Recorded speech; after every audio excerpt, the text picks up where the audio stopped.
आज हम बात करेंगे 12 अगस्त 2024 पर Shri Suresh Chandra Shukla, senior advocate, high court Lucknow bench Lucknow से, क्योंकि वो संविधान विशेषज्ञ हैं और वो बताएंगे कि आजकल देश में क्या चल रहा है। हम ऐसे सीनियर एडवोकेट से जानते हैं और जनता से अपनी जानकारी साझा करते हैं, जिसको जनता बड़ी प्रतीक्षा के साथ देखती है और उत्सुकता रहती है कि कब वकील साहब का हमारे जो है इंटरव्यू आएगा और ज्ञान की बात बताएंगे। सर नमस्कार। नमस्कार। सर, जो ये आजकल यूक्रेन वाला युद्ध है, जो अभी सेना कुछ घुस के आ गई 12 किलोमीटर रूस के अंदर और फिर रूस ने उसको घेरा, तो ये सर क्या है और कब तक चलता रहेगा? क्या इसकी मंशा है, इसमें क्या भूमिका चल रही है? देखिए, हम ऐसा है, हम बताएं आपको, ये जो यूक्रेन और रूस का युद्ध है, ये यूक्रेन रूस का युद्ध नहीं है, अमेरिका रूस का युद्ध है। यूक्रेन के पीछे अमेरिका लड़ रहा है। अमेरिका वो स्थिति पैदा कर रहा है कि रूस को जीतने नहीं देगा, यूक्रेन को हारने नहीं देगा, क्योंकि उसकी जो इकोनॉमी है, अमेरिका की जो इकोनॉमी है, वो 23 ट्रिलियन की है, इनकी 1-2 ट्रिलियन की है। तो ये उसके आगे कहाँ ठहरेंगे? वो ऐसे ही लड़ाता रहा है। अच्छा, एक चीज़ और है कि वहाँ जब लड़ाई हो रही है, थर्ड पार्टी को लड़ाना बड़ा आसान होता है। खुद लड़ने से थर्ड पार्टी को लड़ाओ आप, सारी ताकत लगा के। तो थर्ड पार्टी वो मरे तो तुम्हारा कोई नुकसान नहीं, वो मरे तो तुम्हारा कोई नुकसान नहीं। कोई मरे कोई हानि हो, तुम्हारा माल बिक रहा, तुम्हारे कलम अस्त्र बिक रहे हैं, अमेरिका के अस्त्र बिक रहे हैं। तो अमेरिका इतनी ताकत दे देता है उसको बीच बीच में, उसी ताकत को लेकर के अपना काम शुरू कर देता है। तो उसी ताकत के बलबूते पे रूस में घुस गए। उसके बाद हुआ, रूस ने फिर घेर इनको मारना शुरू कर दिया। ये कर दिया कि वहाँ तो आप जैसे जैसे यूक्रेन में जब रूस हमला करेगा तो वहाँ उनको डिफेंस सिस्टम मिलेगा, डिफेंस होगा जिससे वो क्या नाम उसको रोक लेंगे उसका, लेकिन वहाँ डिफेंस सिस्टम है नहीं। तो वहाँ तो वो जो आराम से दौड़ा दौड़ा के मार रहे हैं, हेलीकॉप्टर से और हवाई जहाज से, अपना एरोप्लेन मार रहे हैं, मर रहे हैं वो लोग मरने के लिए वहाँ शहीद होने के लिए चले गए। तो यह है कि देखिए, यूक्रेन को भी इस बात को देखना चाहिए, रूस को भी इस बात को सोचना चाहिए कि खरबों रुपए के हथियार जो है बर्बाद हो गए हैं, और पता नहीं कितना गोला बारूद, कितनी कलम बदबू, धुआं, कितना सब प्रदूषण फैल रहा है। तो इसको सबको सोच समझ के बैठ के बात करके निपटा लेना चाहिए और अपना अपना जीवन यापन करो। भाई, आप लोग अपनी अहम लड़ाई लड़ रहे हो, मर तो सैनिक रहे हैं, इधर के मरे चाहे उधर के मरे, नागरिक इधर के मरे चाहे उधर के मरे। तो कम से कम इस बात को दोनों लोगों को सोचना चाहिए कि हम ऐसी बात क्यों करें कि हमारा विनाश हो, या हम ऐसी बात क्यों करें कि हमें किसी को विनाश करना पड़े। तो क्या सर, भारत के प्रधानमंत्री नरेंद्र मोदी जी जो यूक्रेन जा रहे हैं, तो क्या कोई समस्या का हल निकल सकता है? देखिए, हमारे प्रधानमंत्री जी रूस भी गए, अमेरिका भी जाते हैं और यूक्रेन भी जा रहे हैं, और जाना चाहिए। भाई, आप लोग हमसे क्या मतलब, हम तो सबके दोस्त हैं, हम किसी को दुश्मन नहीं है हमें, लेकिन हम ये चाहते हैं कि लड़ाई बंद हो। क्योंकि जब युद्ध शुरू हुआ था उस समय हमारे प्रधानमंत्री ने ये बात कही थी कि युद्ध का वक्त नहीं है, शांति से बात करिए। उन्होंने, हमारे प्रधानमंत्री नरेंद्र मोदी ने जाके रूस में ये बात कही थी, उनके सामने, पुतिन सामने बात कही थी कि युद्ध की आवश्यकता नहीं है, युद्ध की जरूरत नहीं है, शांति से वार्ता होना चाहिए। बात से हर समाधान, हर चीज का समाधान शांति से वार्ता है। लेकिन अब ऐसा है कि भाई, रूस अगर मान जाए यूक्रेन नहीं मानेगा, यूक्रेन अगर मान जाए रूस नहीं मानेगा। कारण ये है, जब यूक्रेन से युद्ध नहीं हुआ था रूस का, तो रूस यूक्रेन के अंदर से रूस की पाइपलाइन जाती थी, और रूस उसका इतना किराया देता था, इनकी टोटल इनकम का 4% किराया देता था, तो टोटल इकोनॉमिक इनकी।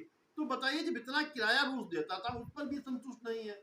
अब दूसरे बहकावे में आ गए, अमेरिका की फुटबॉल हो गए, अमेरिका को लात मारता जिसे ज्यादा उधर दौड़ाता है। ये खुद नहीं कुछ कर रहे हैं, अमेरिका चक्कर में सारे कार्रवाई कर रहे हैं, इसीलिए परेशान है और परेशान रहेंगे, हजारों जनता अपनी मरवा रहे हैं।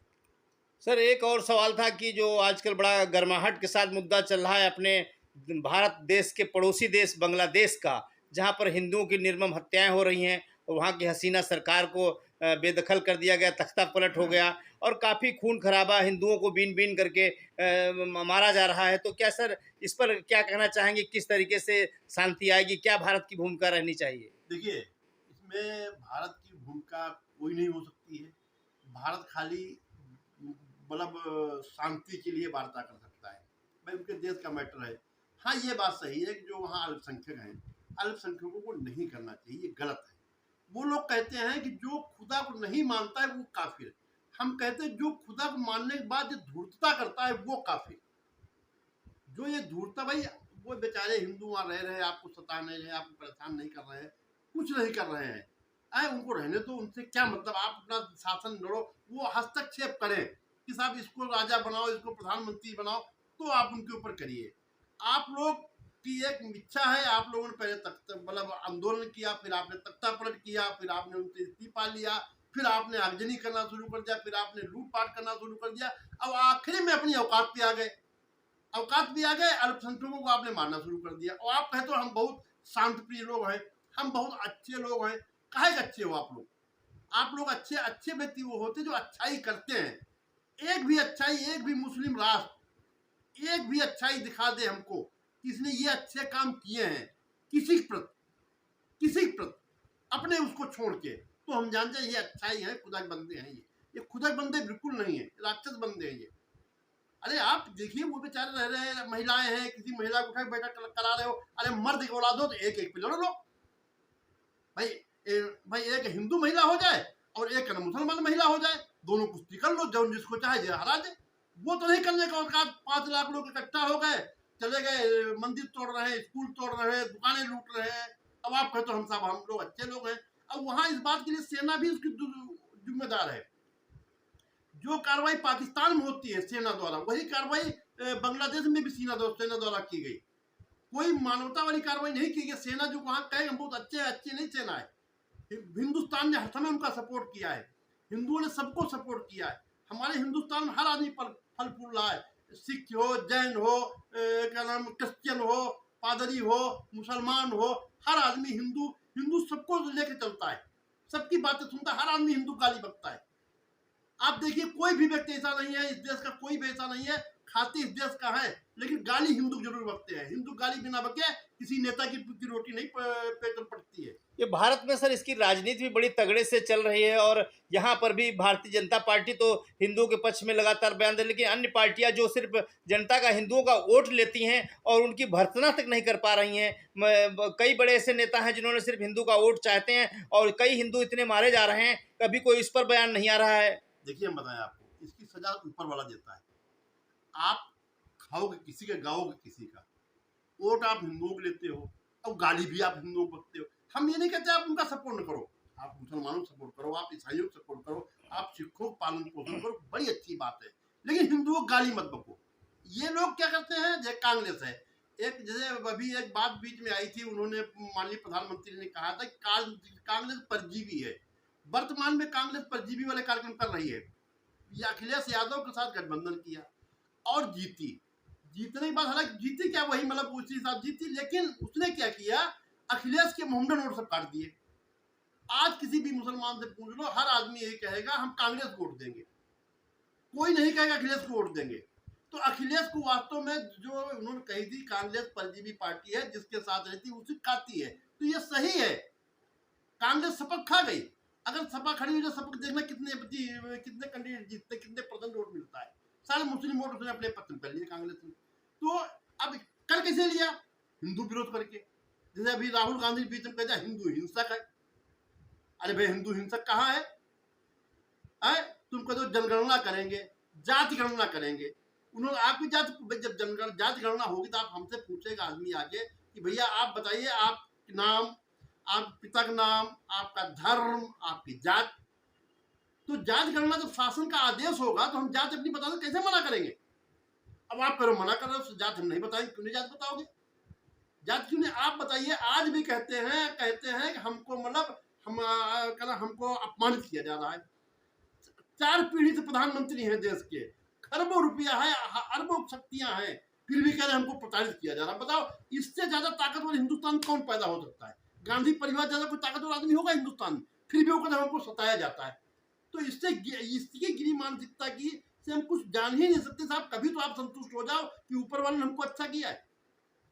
सुबह जगो, कम से कम ऊपर वाले को आशीर्वाद दुआएं दो, जो जिसको मानते हो, तुम अल्लाह मानते हो, भगवान मानते हो, या क्रिश्चियन पादरी जिसको मानते हो, कि हमको हम खुशहाल है जिंदगी में, सब कुछ आपको उसने दिया है, फिर भी आप कदम कमजोर हैं, आप सताए जाते हैं। हमारी यही समझ में आ रहा है, इतने बड़े बड़े लोग सताए जा रहे हैं। अभी तक हिंदुओं में सर अभी कोई आलोचना तक नहीं किया है किसी विपक्षी पार्टी ने। इतने हिंदू मारे जा रहे हैं वहाँ पर टांग टांग करके, और उनके साथ बहुत ही बड़े तरीके से उनको बेइज्जत करके मारा जा रहा है। और फिर भी यहाँ के हिंदू नेता जो विपक्ष के लोग हैं, और सत्ता पक्ष तो उनके खैर साथ खड़ा हुआ है, और कई देश भी वहाँ पर भी हिंदुओं की बात कही गई है। लेकिन ये जो अपने भारतवर्ष में है, यहाँ के विपक्षी नेता चाटुकर्ता की राजनीति कर रहे हैं। देखिए, हम एक बात बताएं, एक कहावत कही गई है, हमें चिंता नहीं उनकी, उन्हें चिंता हमारी है, हमारी नाव का रक्षक सुदर्शन चक्रधारी है। ये नेता क्या औकात रखते, क्या किसी मदद करेंगे? ये अपनी मदद करने बहुत बड़ी बात है। ये आज जिस मुसलमान के जिसके लिए जिनको कहते हैं हम इनके साथ हैं, ये उनके भी साथ नहीं है, ये उनके भी वफादार नहीं है। कारण ये बताएं, उसका कारण ये है, देखिए अभी आपको एक सब पता चला कि 7 अक्टूबर 2023 को इजराइल पे हमास ने हमला किया, 1300-1400 जाने मर गई। ठीक, अगर उस समय किसी मुसलमान देश ने इसकी भर्त्सना कर दी होती, या वही के फिलिस्तीन के या किसी ने भी, ईरान किसी ने भर्त्सना, भाई गलत है, ये नहीं होना चाहिए, निरीह लोगों को क्यों मारा, नहीं किया उन्होंने नमाज पढ़ी, उसका परिणाम क्या हुआ, ऊपर वाले ने परिणाम दिया। आज वहां से 1.5-2 लाख आदमी वहां मारा गया। और जानते हो वहां हमास से क्या हो रहा गाजा में, इधर बमबारी करता तो कहता इधर भागो, इधर आते फिर कहता अब हम यहाँ बमबारी करते, तुम इधर भागो। जिंदगी नरक कर दी उसने, और जिंदगी नरक झेल रहे हैं। क्यों? गांव में कहावत कही गई थी, बाप गलती करे लड़के को मारो, समझे? अगर आज इनको कल उस घटना की किसी ने मुसलमान देश ने या मुस्लिम का नेता ने निंदा कर दी होती, तो ये दिन उनको नहीं देखना पड़ता। उस समय उन्होंने निंदा नहीं की, आज का वो दिन देखना पड़ा। तो वही हाल इनका है। ये लोग सोचते हैं कि हम बहुत अच्छा कर रहे हैं, आप किसी की नहीं है। ये बताइए, अंग्रेज की एक बात कहते थे, अंग्रेजों की बात कहता है कि जब तुम अपने देश के नहीं तो हमारे क्या होगे, जब तुम अपने धर्म नहीं हो तो उनके क्या होगे, जब तुम अपने माँ बाप नहीं हो तो उनके माँ बाप क्या होगे। भाई जब अपने को नहीं हो, जिन्होंने आपको पैदा किया, जिन्होंने आपको राजा बनाया, जिन्होंने आप सब, उनके जब नहीं तो उनके क्या होगे। ये खाली आप अपनी रोटी सेक रहे हो, वो बेचारे इस बात को समझ ले रहे हैं। कांग्रेस ने कभी भी मुसलमानों को पढ़ने नहीं दिया, मुसलमानों को पनपने नहीं दिया। ऐसी नीतियां चलाती रही, ऐसा भय व्याप्त करती रही, जिससे कलम इनका विनाश ही, इनका कलम गर्त में ही जाते रहे। वो तो कुछ भागशाली मुसलमान बेचारे थे, अच्छे पढ़ लिख गए, अच्छा बन गए, उनका अपना भाग्य था। कि कांग्रेस ने कभी भी अपनी सारी कोशिश कर ली कि ये लोग जमीन में गड़े रहे। हाँ, उन्होंने ही मुस्लिमों को बांट कर पाकिस्तान बना दिया, बांट करके बांग्लादेश बना दिया। मतलब जो तो कुछ मतलब खास किया नहीं, मतलब इन लोगों के साथ, तब भी मुस्लिम उन्हीं के गुण गा रहे हैं। नहीं, मुस्लिम क्या है, उनको समझे ही नहीं है, उनको समझे ही नहीं है। आज उनको ये समझ नहीं है कि क्या नाम उसमें क्या नाम लैपटॉप, उसमें अंतर क्या है। धर्मांध होना, धर्म जानना जरूरी है, धर्मांध होना अच्छी बात नहीं है। धर्म एक हमारा धर्म हमको गाइड देता है, हमको कंट्रोल करता है, हमारी बुराई को रोकता है। धर्म इसलिए इसलिए बना धर्म। धर्म के आड़ में हम लोग, धर्म के आधार पे हम लोग बुरा काम नहीं करते, इसलिए धर्म बनाया गया। कोई न कोई हम पर गाइड करे, गाइडेंस है धर्म, ना कि धर्म में घुस जाओ। तो क्या सर मानते हैं अगर बांग्लादेश में आज भारत न होता और साथ न देता, तो वहाँ पर जैसे वहाँ के अवामी लीग के पार्टी के मंत्रियों की हत्या कर दी गई, 25 के उनके घर जला दिए गए, तो क्या शेख जो हसीना जी हैं प्रधानमंत्री रही, उनको भी जान के खतरा हो सकता था? उनको जान खतरा था। उनको 45 मिनट समय दिया, बेचारी इस्तीफा दे, तुम भाषण तक नहीं दे पाई, एक अपना संदेश तक नहीं जनता कह पाई। वहां भाग खड़ी हुई, इंडिया में आकर उन्होंने शरण लिया के। हाँ, अगर हिंदुस्तान का अगर मोदी जैसा प्रधानमंत्री न होता तो वहाँ लाखों हिंदू मार दिया जाता।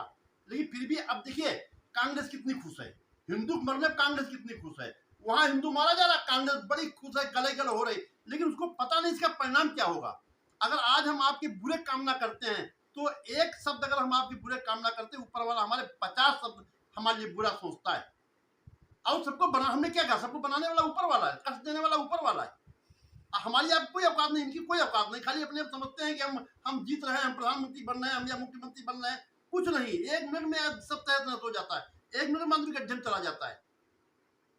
आप देख रहे थे Shri Suresh Chandra Shukla, senior advocate, high court Lucknow bench Lucknow, बता रहे थे किस तरीके से इजराइल हमास का युद्ध चल रहा है और किस तरीके से यूक्रेन और रूस आपस में भिड़ रहे हैं और सभी को शांति से साथ जुड़ना चाहिए। इसी तरीके से बांग्लादेश की स्थितियों पर उन्होंने प्रकाश डाला। आप देख रहे हैं RNT न्यूज़ चैनल, लखनऊ से एक विशेष रिपोर्ट। सर नमस्कार, धन्यवाद, आपका बहुत बहुत आभार।